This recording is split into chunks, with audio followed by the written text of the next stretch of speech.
তোমাকে scorer report request করছে popcorn আনার জন্য 200 টাকা নিয়ে আসবো সঙ্গে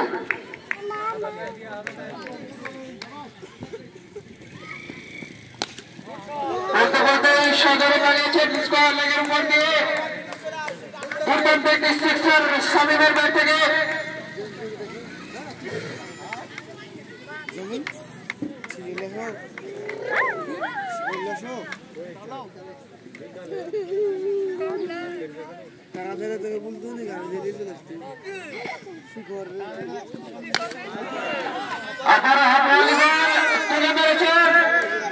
শামীম আবার একটি দুর্দান্ত সিক্সার সঙ্গে সঙ্গে ওভারের সমাপ্তি 8 ওভার শেষে বসন্তপুর ইয়ং ক্লাবের রান সংখ্যা গিয়ে দাঁড়ালো 63 5 উইকেটের বিনিময়ে 8 ওভার শেষে রান সংখ্যা গিয়ে দাঁড়ালো 63 5 উইকেটের বিনিময়ে